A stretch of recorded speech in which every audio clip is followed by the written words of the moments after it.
अभिलाषा Hindi academy में एक बार फिर से आपका स्वागत है। हम देखते हैं असिस्टेंट प्रोफेसर के सिलेबस में लगा हुआ नाटक डॉक्टर धर्मवीर भारती द्वारा रचित अंधा युग। इससे संबंधित कोई भी क्यूरी हो, कोई भी प्रश्न हो तो आप कमेंट सेक्शन में पूछ सकते हैं। सभी नाटक सभी ख़त्म होने के बाद प्रैक्टिस सेट करवाई जाएगी। अगर यदि आप असिस्टेंट प्रोफेसर की तैयारी में लगे हुए हैं या यूजीसी नेट की तैयारी कर रहे हैं तो आप इस चैनल को ज़रूर सब्सक्राइब कर लीजिए और इसकी सभी वीडियो को ज़रूर देखें। तो चलिए शुरू करते हैं। अंधा युग। अंधा युग नाटक का प्रथम संस्करण प्रकाशित हुआ था 1956 में और जिससे ये वीडियो बनाई जा रही है 93वां संस्करण है 2022 में। अंधा युग नाटक लिखने से पहले धर्मवीर भारती ने इसकी भूमिका में लिखा है, अंधा युग कदापि न लिखा जाता यदि उसका लिखना न लिखना मेरे वश की बात रह गई होती। इस कृति का पूरा जटिल वितान जब मेरे अंतर में उभरा तो मैं असमंजस में पड़ गया। थोड़ा डर भी लगा कि इस अभिशप्त भूमि पर एक कदम भी रखा कि फिर बचकर नहीं लौटूंगा। पर एक नशा होता है अंधकार के गरजते महासागर की चुनौती को स्वीकार करने का, पर्वताकार लहरों से खाली हाथ जूझने का, अनमापी गहराइयों में उतरते जाने का और फिर अपने को सारे खतरों में डालकर आस्था के प्रकाश के सत्य के मर्यादा के कुछ कणों को बटोर कर बचा कर धरातल तक ले जाने का। इस नशे में इतनी गहरी वेदना और इतना तीखा सुख घुला मिला रहता है कि उसके आस्वादन के लिए मन बेबस हो उठता है। उसी की उपलब्धि के लिए कृति लिखी गई। एक स्थल पर आकर मन का डर छूट गया था। कुंठा, निराशा, रक्तपात, प्रतिशोध, विकृति, कुरूपता, अंधापन, इनसे हिचकिचाना क्या, इन्हीं में तो सत्य के दुर्लभ कण छिपे हुए हैं। तो इनसे क्यों निडर धुसूं, इनमें धंसकर भी मैं मर नहीं सकता। हम न मरे मरी हैं संसारा, पर नहीं संसार भी क्यों मरे। मैंने जब वेदना सबकी भोगी है तो जो सत्य पाया वह अकेले मेरा कैसे हुआ। एक धरातल ऐसा भी होता है जहाँ निजी और व्यापक का बाह्य अंतर मिट जाता है। वे भिन्न नहीं रहते, कहिए तो भिन्न न भिन्न। यह तो व्यापक सत्य है जिसकी निजी उपलब्धि मैंने की ही, उसकी मर्यादा इसी में कि वो पुनः व्यापक हो जाए। डॉक्टर धर्मवीर भारती। तो ये भूमिका में इन्होंने लिखा है। देखिए, अंधा युग में अनुक्रम है। स्थापना, अंधा युग। पहला अंक है, हर अंक का इसमें नाम दिया गया है। पहला अंक का नाम है कौरव नगरी, दूसरे अंक का नाम है पशु का उदय, तीसरे अंक का नाम है अश्वत्थामा का अर्धसत्य। अंतराल है पंख, पहिए और पट्टियाँ। चौथा अंक है गांधारी का शाप। पांचवा अंक है विजय, एक क्रमिक आत्महत्या। और समापन है प्रभु की मृत्यु। तो ये इसके भाग हैं और ये नाम बार बार परीक्षाओं में पूछे जाते हैं, बहुत ही महत्वपूर्ण है। इस नाटक के लिए निर्देश लिखे हुए हैं, ये भी देखना महत्वपूर्ण होगा क्योंकि ये भी इनसे भी परीक्षाओं में प्रश्न बन जाते हैं, खासकर हायर एजुकेशन की परीक्षाओं में। निर्देश दिया, इस दृश्यका में जिन समस्याओं को उठाया गया है उनके सफल निर्वाह के लिए महाभारत के उत्तरार्ध की घटनाओं का आश्रय ग्रहण किया गया है। अधिकतर कथा वस्तु प्रख्यात है, केवल कुछ ही उत्पाद्य है। देखिए, प्रख्यात का अर्थ होता है जो भी कहानियाँ, जो भी प्रकरण लिया जाता है ऐतिहासिक होता है, मतलब जो सत्य आधारित होता है उसे प्रख्यात कहते हैं। और उत्पाद्य वो होते हैं जो लेखक अपनी कल्पना से लिखता है, अपनी कल्पना उसमें डालता है, तो यही प्रख्यात और उत्पाद्य हैं। कुछ स्वकल्पित पात्र और कुछ स्वकल्पित घटनाएं प्राचीन पद्धति में भी इनकी अनुमति देती हैं। दो प्रहरी जो घटना और स्थितियों पर अपनी व्याख्याएं देते चलते हैं, बहुत कुछ ग्रीक क्रोरस के निम्न वर्ग के पात्रों की भांति, किंतु उनका अपना प्रतीकात्मक महत्व भी है। कृष्ण के वधकर्ता का नाम जरा था, ऐसा भागवत में भी मिलता है। लेखक ने उसे वृद्ध याचक की प्रेत काया मान लिया है। समस्त कथावस्तु 5 अंकों में विभाजित है, बीच में अंतराल है। अंतराल के पहले दर्शकों को लंबा मध्यांतर दिया जा सकता है। मंच विधान जटिल नहीं है। एक पर्दा पीछे स्थायी रहेगा, उसके आगे 2 पर्दे रहेंगे। सामने का पर्दा अंक के प्रारंभ में उठेगा और अंक के अंत तक उठता रहेगा। उस अवधि में एक ही अंक में 2 दृश्य बदलते हैं, उनमें बीच का पर्दा उठता गिरता रहता है। बीच का और पीछे का पर्दा चित्रित नहीं होना चाहिए। मंच की सजावट कम से कम होनी चाहिए। प्रकाश व्यवस्था में अत्यधिक सतर्क रहना चाहिए। दृश्य परिवर्तन या अंक परिवर्तन के समय कथा गायन की योजना है। यह पद्धति लोकनाट्य परंपरा से ली गई है। कथानक की जो घटनाएं मंच पर नहीं दिखाई जाती, उनकी सूचना वातावरण की मार्मिकता को और गहन बनाने के लिए तथा कहीं कहीं उसके प्रतीकात्मक अर्थों को स्पष्ट करने के लिए यह कथा गायन की पद्धति अत्यंत उपयोगी सिद्ध हुई है। कथा गायक दो रहने चाहिए, एक स्त्री और एक पुरुष। कथा गायन में जहाँ छंद बदला है, वहाँ दूसरे गायक को गायन सूत्र ग्रहण कर लेना चाहिए। वैसे भी आशय के अनुसार उचित प्रभाव के लिए पंक्तियों को स्त्री या पुरुष में बांट देना चाहिए। कथा गायन के साथ अधिक वाद्य यंत्रों का प्रयोग नहीं होना चाहिए। गायक स्वर ही प्रमुख रहना चाहिए।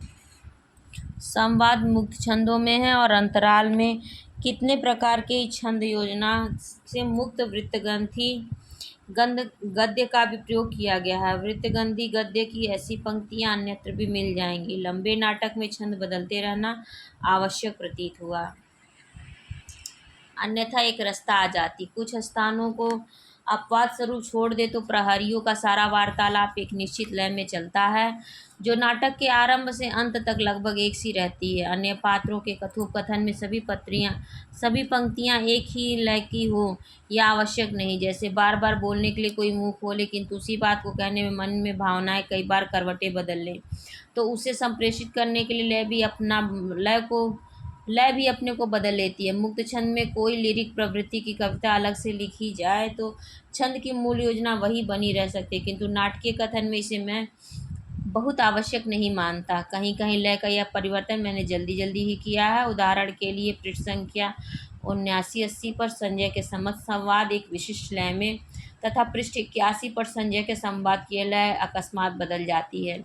जब अंधा युग प्रस्तुत किया गया तो अभिनेताओं के साथ एक कठिनाई दिख पड़ी। वे संवादों को या तो बिल्कुल कविता की तरह लय के आघात दे देकर पढ़ते थे या बिल्कुल गद्य की तरह। स्थिति इन दोनों के बीच की होनी चाहिए। लय की अपेक्षा अर्थ पर बल प्रमुख होना चाहिए, किंतु छंद की लय भी ध्वनित होती रहनी चाहिए।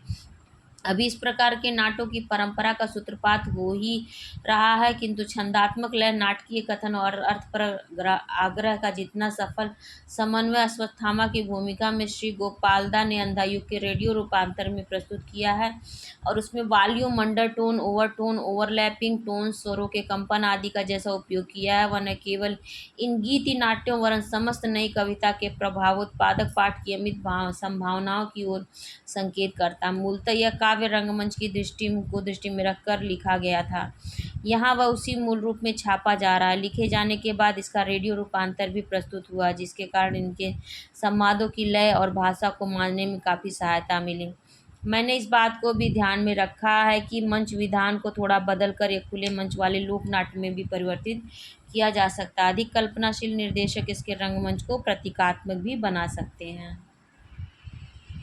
तो ये था डॉक्टर धर्मवीर भारती द्वारा इस नाटक को कैसे रंगमंच पर प्रस्तुत करना, उसके संबंध में निर्देश। अब देखते हैं इस नाटक में पात्र। इसमें पात्र हैं अश्वत्थामा, गांधारी, विदुर, धृतराष्ट्र, युधिष्ठिर, कृतवर्मा, कृपाचार्य, संजय, युयुत्सु, वृद्धयाचक, गूंगा भिखारी, प्रहरी 1, प्रहरी 2, व्यास, बलराम और कृष्ण। ये हैं इसके पात्र। चाहे तो आप स्क्रीनशॉट ले सकते हैं। और घटना काल महाभारत के 18वें दिन की संध्या से लेकर प्रभास तीर्थ में कृष्ण की मृत्यु के क्षण तक की घटना है। इसमें अंधायुग नेपथ्य से उद्घोषणा तथा मंच पर नर्तक, ये देखिए स्थापना है इसका। नेपथ्य से उद्घोषणा तथा मंच पर नर्तक द्वारा उपयुक्त भावना नाट्य का प्रदर्शन। शंख ध्वनि के साथ पर्दा खुलता तथा मंगलाचरण के साथ साथ नर्तक नमस्कार मुद्रा प्रदर्शित करता है। उद्घोषणा के साथ साथ उसकी मुद्राएं बदलती जाती हैं। मंगलाचरण। नारायणं नमस्कृत्य नरं चैव नरोत्तमं देवीं सरस्वतीं व्यासं ततो जयमुदीरयेत्। उद्घोषणा। जिस युग का वर्णन इस कृति में है उसके विषय में विष्णु पुराण में कहा गया है। ततश्चानुदिनमालपाल्पहास वैवच्छेदा दाधर्मर्थ योजर जगत संस्थयो भविष्यति। उस भविष्य में धर्म अर्थ ह्रासोन्मुख होंगे, क्षय होगा धीरे धीरे सारी धरती का। ततश्चार्थ एवाभिजन हेतु सत्ता होगी उनकी जिनकी पूंजी होगी।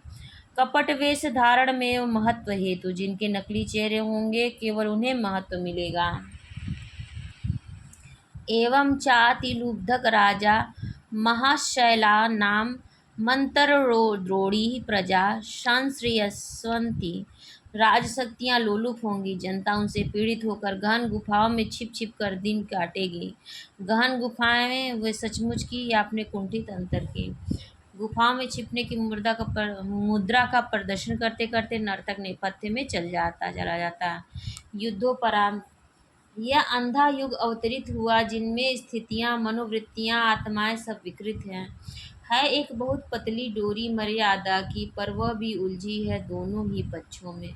सिर्फ कृष्ण में साहस है सुलझाने का, वह है भविष्य का रक्षक, वह है अनासक। पर शेष अधिकतर हैं अंधे, पथभ्रष्ट, आत्महारा, विगलित, अपने अंतर की अंध गुफाओं के वासी। यह कथा उन्हीं अंधों की है, या कथा ज्योति की है अंधों के माध्यम से। पटाक्षेप। पहला अंक कौरव नगरी। 3 बार तुर्यनाद के उपरांत कथा गायन। टुकड़े टुकड़े हो बिखर चुकी मर्यादा, उसको दोनों ही पक्षों ने तोड़ा है। पांडव ने कुछ कम, कौरव ने कुछ ज्यादा। यह रक्तपात अब कब समाप्त होना है? यह अजब युद्ध है कि नहीं किसी की भी जय, दोनों पक्षों को खोना ही खोना है। अंधों से शोभित था युग का सिंहासन, दोनों ही पक्षों में विवेक ही हारा, दोनों ही पक्षों में जीता अंधापन। भय का अंधापन, ममता का अंधापन, अधिकारों का अंधापन जीत गया।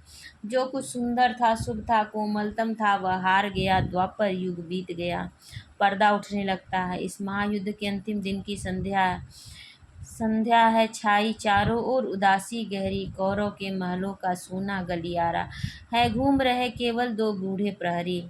पर्दा उठने पर स्टेज खाली है, दाईं और बाईं और बर्छे और ढाल लिए 2 प्रहरी जो वार्तालाप करते हुए यंत्र परिचालित से स्टेज के आर पार चलते हैं। प्रहरी एक, थके हुए हैं हम पर घूम घूम पहरा देते हैं इस सोने गलियारे में। प्रहरी 2, सोने गलियारे में जिनके इन रत्न जटित फर्शों पर कौरव वधुएं मंथर मंथर गति से सुरभित पवन तरंगों सी चलती थी, आज वे विधवा हैं। प्रहरी 1, थके हुए हैं हम इसलिए नहीं कि कहीं युद्धों में हमने भी बाहुबल दिखलाया है। प्रहरी थे हम केवल 17 दिनों के लोमहर्षक संग्राम में। भाले हमारे ये, ढाले हमारी ये निरर्थक पड़ी रहीं, अंगों पर बोझ बनी। रक्षक थे हम केवल, लेकिन रछड़िए कुछ भी नहीं था यहाँ। प्रहरी 2, रछड़िए कुछ भी नहीं था यहाँ।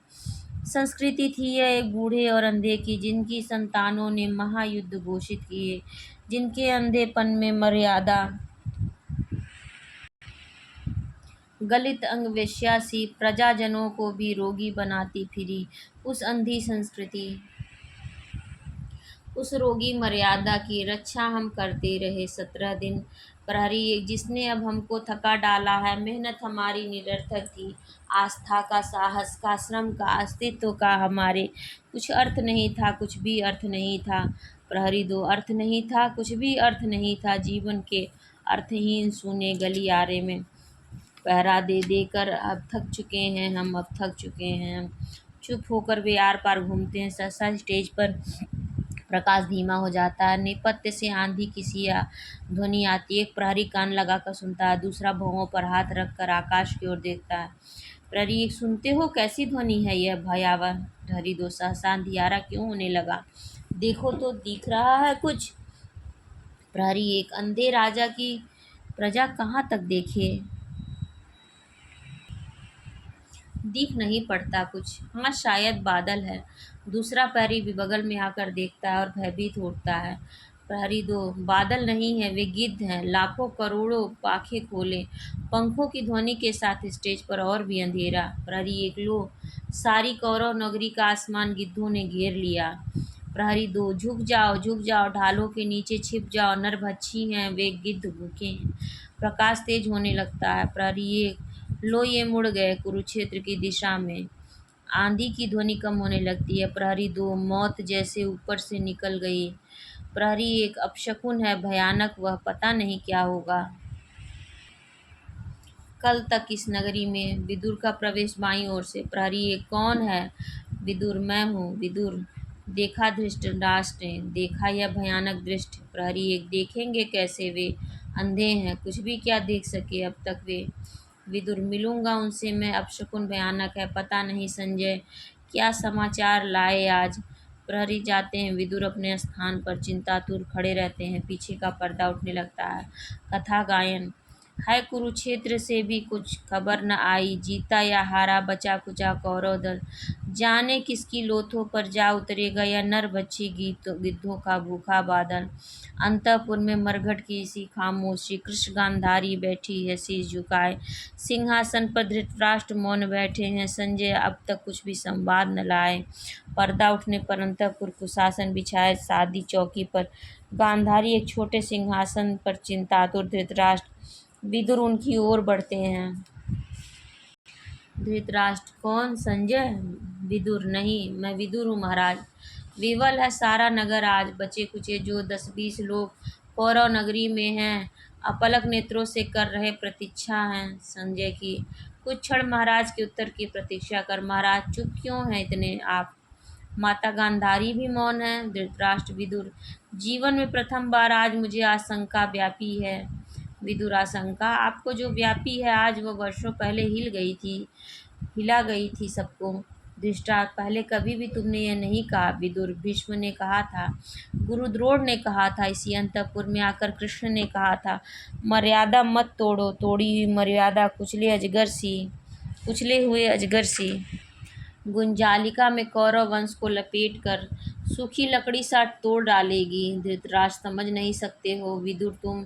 मैं था जन्मांध, कैसे कर सकता था ग्रहण में बाहरी यथार्थ या सामाजिक मर्यादा को।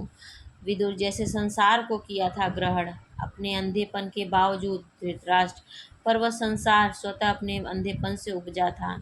मैंने अपने ही व्यक्तिक संवेदन में जो जाना था, केवल उतना ही था मेरे लिए वस्तु जगत। इंद्रजाल की माया सृष्टि के समान घने गहरे अंधियारे में एक काले बिंदु से मेरे मन ने सारे भाव किए थे विकसित। मेरी सब वृत्तियां उसी से परिचालित थीं। मेरा स्नेह, मेरी घृणा, मेरी नीति, मेरा धर्म बिल्कुल मेरा ही व्यक्तिक था। उसमें नैतिकता का कोई बाह्य मापदंड था ही नहीं। कौरव जो मेरी मांसलता से उपजे थे, वे ही थे अंतिम सत्य। मेरी ममता ही वहाँ नीति थी, मर्यादा थी विदुर, पहले ही दिन से। किंतु आपका वह सत्य, अंतिम सत्य, कौरवों का सैनिक बल होने लगा था, सिद्ध, झूठा और शक्तिहीन। पिछले 17 दिन से एक एक कर पूरे वंश के विनाश का संवाद आप सुनते रहे। धृतराष्ट्र मेरे लिए वे संवाद सब निरर्थक थे। मैं हूँ जन्मांध, केवल सुन ही तो सकता हूँ। संजय मुझे देते हैं केवल शब्द, उन शब्दों से जो आकार चित्र बनते हैं उनसे मैं अब तक अपरिचित हूँ। कल्पित कर सकता नहीं कैसे दुशासन की आहत छाती से रक्त उबल रहा होगा, कैसे क्रूर भीम ने अंजलि में धार उसे ओठ तर किए होंगे। गांधारी कानों पर हाथ रखकर, महाराज मत दोहराएं, वह सह नहीं पाऊंगी। सब क्षण भर चुप। धृतराष्ट्र आज मुझे भान हुआ, मेरी व्यक्तिक सीमाओं के बाहर भी सत्य हुआ करता है। आज मुझे भान हुआ, सहसा यह लगा कोई बांध टूट गया है। कोटि कोटि योजन तक दहाड़ता हुआ मेरे व्यक्तिक अनुमानित सीमित जग को लहरों की विषय जिह्वाओं से निगलता हुआ मेरे अंतर में बैठ गया। सब कुछ बह गया मेरे अपने व्यक्तिक मूल्य, मेरी निश्चिंत किंतु ज्ञानहीन आस्थाएं। विदुर यह जो पीड़ा ने पराजय ने दिया है, ज्ञान दृढ़ता ही देगा वह। धृतराष्ट्र किंतु इस ज्ञान ने भय ही दिया है विदुर, जीवन में प्रथम बार आज मुझे आशंका व्यापी है। विदुर भय है तो है, ज्ञान है तो अधूरा। अभी प्रभु ने कहा था, ज्ञान जो समर्पित नहीं है अधूरा है। मनोबुद्धि तुम अर्पित कर दो मुझे, भय से मुक्त होकर तुम प्राप्त मुझे ही होगे, इसमें संदेह नहीं। गांधारी आवेश से, इसमें संदेह है और किसी को मत हो, मुझको है। अर्पित कर दो मुझको मनोबुद्धि, उसने कहा है यह जिसने पितामह के वाड़ों से आहत हो अपनी सारी ही मनोबुद्धि खो दी थी। उसने कहा है यह जिसने मर्यादा को तोड़ा है बार बार। धृतराष्ट्र शांत रहो, शांत रहो। गांधारी शांत रहो, दोष किसी को मत दो, अंधा था मैं। गांधारी लेकिन अंधी नहीं थी मैंने यह बाहर का वस्तु जगत अच्छी तरह जाना था। धर्म, नीति, मर्यादा यह सब है केवल आडंबर मात्र, मैंने यह बार बार देखा था। निर्णय के क्षण में विवेक और मर्यादा व्यर्थ सिद्ध होते आए हैं सदा। हम सबके मन में कहीं एक अंध गह्वर है, बर्बर पशु अंधा पशुवास वहीं करता है। स्वामी जो हमारे विवेक का, नैतिकता, मर्यादा, अनासक्ति, कृष्णार्पण यह सब हैं अंधी प्रवृत्तियों के पोशाकें, जिनमें कटे कपड़ों की आंखें सिली रहती हैं। मुझको इस झूठे आडंबर से नफरत थी, इसलिए स्वेच्छा से मैंने इन आंखों पर पट्टी चढ़ा रखी थी। विदुर, कटु हो गई हो तुम गांधारी, पुत्र शोक ने तुमको अंदर से जर्जर कर डाला है। तुम्ही ने कहा था दुर्योधन से गांधारी, मैंने कहा था दुर्योधन से, धर्म जिधर होगा ओ मूर्ख उधर जय होगी। धर्म किसी और नहीं था, लेकिन सब ही थे अंधी प्रवृत्तियों से परिचालित, जिसको तुम कहते हो प्रभु। उसने जब चाहा मर्यादा को अपने हित में बदल लिया। वंचक है धृतराष्ट्र, शांत रहो गांधारी। विदुर, यह कटु निराशा की उद्धत अनास्था है, क्षमा करो प्रभु। यह कटु अनास्था भी अपने चरणों में स्वीकार करो। आस्था तुम लेते हो, लेगा अनास्था कौन? क्षमा करो प्रभु। पुत्र शोक से जर्जर माता है गांधारी। गांधारी, माता मत कहो मुझे, तुम जिसको कहते हो प्रभु वह भी मुझे माता ही कहता है। शब्द ये जलते हुए लोहे की सलाखों सा मेरी पसलियों में धंसता है। 17 दिन के अंदर मेरे सब पुत्र एक एक कर मारे गए। अपने इन हाथों से मैंने उन फूलों सी वधुओं की कलाइयों से चूड़ियाँ उतारी हैं, अपने इस आंचल से सिंदूर की रेखाएं पोंछी हैं। नेपथ्य से जय हो दुर्योधन की, जय हो गांधारी की, जय हो, मंगल हो नरपति धृतराष्ट्र का, मंगल हो। धृतराष्ट्र देखो, विदुर देखो, संजय आए हैं। गांधारी, जीत गया मेरा पुत्र दुर्योधन, मैंने कहा था वह जीतेगा निश्चय आज। प्रहरी का प्रवेश। प्रहरी याचक है महाराज। याचक का प्रवेश। एक वृद्ध याचक है। विदुर, याचक है? उन्नत ललाट, श्वेत केशी, आजानुबाहु याचक। मैं वह भविष्य हूँ जो झूठा सिद्ध हुआ आज। कौरव की नगरी में मैंने मापा था नक्षत्रों की गति को, उतारा था अंकों में मानव नियति के अलिखित अक्षर जांचे थे। मैं था ज्योतिषी दूर देश का। धृतराष्ट्र, याद मुझे आता है, तुमने कहा था कि द्वंद्व अनिवार्य है क्योंकि उससे ही जय होगी कौरव दल की। याचक, मैं हूँ वही। आज मेरा विज्ञान सब मिथ्या हो गया, मिथ्या ही सिद्ध हुआ। सहसा एक व्यक्ति ऐसा आया जो सारे नक्षत्रों की गति से भी ज़्यादा शक्तिशाली था। उसने रणभूमि में विषादग्रस्त अर्जुन से कहा, मैं हूँ परात्पर, जो कहता हूँ करो, सत्य जीतेगा, मुझसे लो सत्य, मत डरो। विदुर, प्रभु थे वे गांधारी? कभी नहीं। विदुर, उनकी गति में ही समाहित है सारे इतिहासों की, सारे नक्षत्रों की दैवीय गति। याचक, पता नहीं प्रभु हैं या नहीं, किंतु उस दिन यह सिद्ध हुआ कि जब कोई मनुष्य अनासक्त होकर चुनौती देता है इतिहास को, उस दिन नक्षत्रों की दिशा बदल जाती है। नियति नहीं है पुनर्निर्धारित, उसको हर क्षण मानव निर्णय बनाता मिटाता है। गांधारी, प्रहरी, इसको एक अंजुल मुद्राएं दो। तुमने कहा है जय होगी दुर्योधन की। याचक, मैं तो झूठा भविष्य मात्र, मेरे शब्दों का इस वर्तमान में कोई मूल्य नहीं। मेरे जैसे जाने कितने झूठे भविष्य, ध्वस्त स्वप्न, गलित तत्व बिखरे हैं कौरव की नगरी में। गली गली माता है गांधारी, ममता में पाल रही हैं सबको। प्रहरी मुद्राएं ला कर देता है। जय हो दुर्योधन की, जय हो गांधारी की। जाता है। गांधारी, होगी, अवश्य होगी जय। मेरी यह आशा यदि अंधी है हो, पर जीतेगा दुर्योधन, जीतेगा। दूसरा प्रहरी आकर दीप जलाता है। विदुर, डूब गया दिन धृतराष्ट्र पर। संजय नहीं आए, लौट गए होंगे सब योद्धा अब शिविर में। जीता कौन, हारा कौन? विदुर, महाराज संशय मत करे, संजय तो समाचार लाएंगे, शुभ होगा। माता, अब जाकर विश्राम करें, नगर द्वारा पलक खुले ही हैं। संजय के रथ की प्रतीक्षा में एक और विदुर और दूसरी ओर धृतराष्ट्र तथा गांधारी जाते हैं। प्रहरी पुनः स्टेज पर आके आर पार घूमने लगते हैं। प्रहरी 1 मर्यादा, प्रहरी 2 अनास्था, प्रहरी 1 पुत्र शोक, प्रहरी 2 भविष्य, प्रहरी 1 ये सब राजाओं के जीवन की शोभा है। प्रहरी 2 वे जिनको ये सब प्रभु कहते हैं, इस सब को अपने ही जिम्मे ले लेते हैं। प्रहरी 1 पर यह जो हम दोनों का जीवन सोने गलियारे में बीत गया। प्रहरी 2 कौन इसे अपने जिम्मे लेगा? प्रहरी 1, हमने मर्यादा का अतिक्रमण नहीं किया क्योंकि नहीं थी अपनी कोई भी मर्यादा। प्रहरी 2, हमको अनास्था ने कभी नहीं झकझोरा क्योंकि नहीं थी अपनी कोई भी गहन आस्था। प्रहरी 1, हमने नहीं झेला शोक। प्रहरी 2, जाना नहीं कोई दर्द। प्रहरी 1, सोने गलियारे सा सोना यह जीवन भी बीत गया। प्रहरी 2, हाँ क्योंकि हम दास थे। प्रहरी 1, केवल वहन करते थे आज्ञाएं हम अंधे राजा की। प्रहरी 2, नहीं था हमारा कोई अपना खुद का मत, कोई अपना निर्णय। प्रहरी 1, इसलिए सोने गलियारे में निरुद्देश्य चलते हम रहे सदा, दाएं से बाएं और बाएं से दाएं। प्रहरी 2, मरने के बाद भी यम के गलियारे में चलते रहेंगे सदा, दाएं से बाएं और बाएं से दाएं। चलते चलते विंग में चले जाते हैं स्टेज पर अंधेरा, धीरे धीरे पटाक्षेप के साथ कथा गायन। आसन्न पराजय वाली इस नगरी में सब नष्ट हुई पद्धतियाँ, धीमे धीमे है शाम पराजय की, भय की, संशय की, भर गए तिमिर से ये सूने गलियारे, जिनमें बूढ़ा झूठा भविष्य याचक सा है भटक रहा टुकड़े को हाथ पसारे। अंदर केवल 2 बुझती लपटें इस बाकी, राजा के अंधे दर्शन की बारीकी।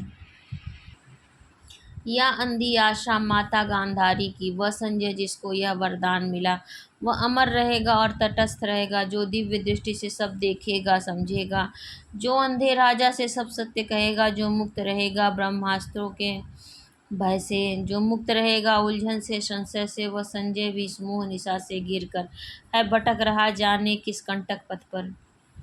ये प्रथम अंक इसका खत्म होता है।